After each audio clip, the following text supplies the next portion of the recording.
21h, 10e arrondissement de Paris. Ça fait 2-0. Comme chaque soir, Sacha et son frère jouent aux jeux vidéo avant d'aller se coucher. Et quand ces parties sont finies, comme beaucoup d'ados, il prend le temps de chatter sur Internet. Voilà, je parle avec mes copains. Je vais parler jusqu'à ce que j'aille dormir ou qu'ils aillent dormir. Des discussions sans fin qui durent tard dans la nuit, de quoi énerver Laurence, la maman de Sacha. Sacha, il est 10h30. Ouais, je vois. Comment? Oui, je vois. Sacha, tu vas pas te coucher là du coup? Bah non, il est pas tard. Même s'il se couche à 22h30, de toute façon, il dormira pas avant 23h30, quoi. Non, il s'endort difficilement. D'autant plus que surfer sur Internet ou jouer aux jeux vidéo sont des activités stimulantes. Elles retardent en moyenne d'une demi-heure l'envie d'aller se coucher pour un adolescent. Après une heure d'attente, Laurence revient à la charge.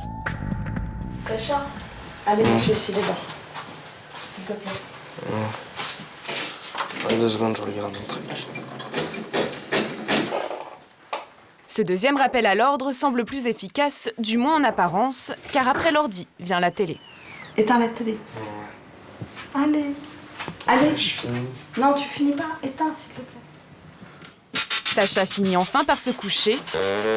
Il est minuit passé. Cette nuit, comme beaucoup d'autres, il ne dormira que 6 heures. Avec un lycée situé à 1 heure de transport, il lui faut pourtant se lever impérativement dès 6h15. Sage, dépêche-toi, je te jure, à 6h30, il y a Robin qui se lève. Et c'est comme ça tous les matins, un peu moins depuis que je lui amène son petit-déj. Face au réveil difficile de Sacha, Laurence a trouvé une solution pour qu'il n'arrive pas en retard en cours. Chaque matin, elle lui apporte son petit déjeuner au lit. Et comme je lui mets ça sur les genoux, et qu'il ne veut pas le renverser parce que quand même il est propre, du coup, il est au moins assis.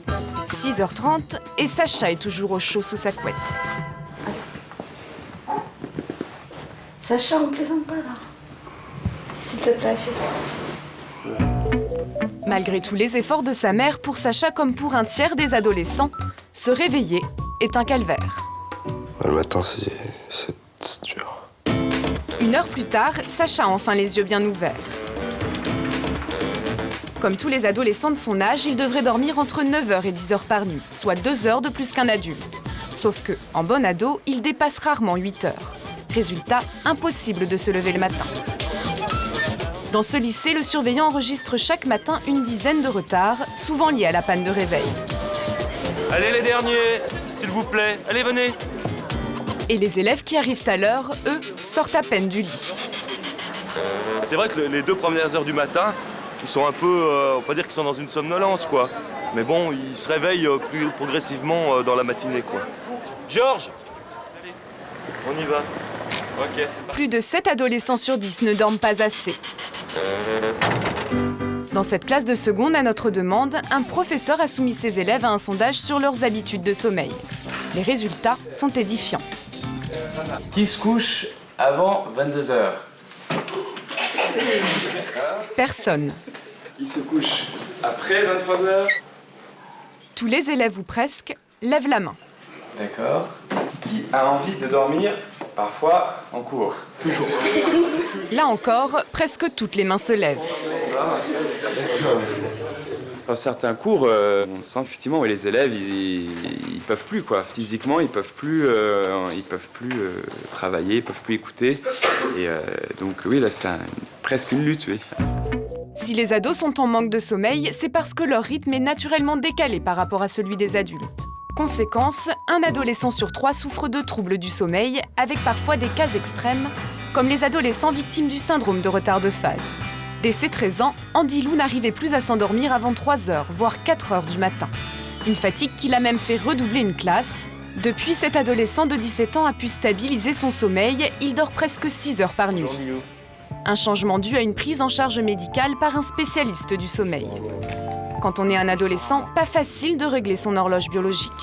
Au début, je pensais que dormir, c'était une perte de temps, qu'on pouvait faire plein d'autres choses efficaces au lieu de dormir. Mais on se rend compte que pas dormir, ça fait le fait qu'on peut rien faire pendant la journée. Si depuis quelques mois, Andy Lou s'endort plus tôt, c'est parce qu'il prend chaque soir des médicaments. un traitement à base de l'hormone du sommeil, la mélatonine. Il suit aussi une chronothérapie qui l'interdit de manger et d'avoir des activités excitantes la nuit. S'ajoute à cela une obligation de s'exposer à la lumière du jour et surtout de tenir un agenda de ses heures de sommeil. Résultat. Il a retrouvé un petit peu de dynamisme aussi, puisque tu participes mieux en classe, il est plus présent. Ouais, plus attentif. Hein, beaucoup moins dans une sorte de passivité. Maintenant, on va essayer qu'il ait ses 9 heures de sommeil, mais à des moments de la nuit qui correspondent à quelque chose de normal. 9 heures de sommeil par nuit, un objectif qu'Andilou espère atteindre d'ici quelques mois.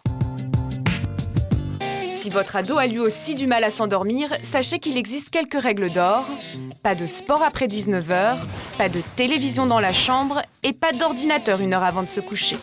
Surtout, dites-vous bien que l'adolescence, cela n'a qu'un temps.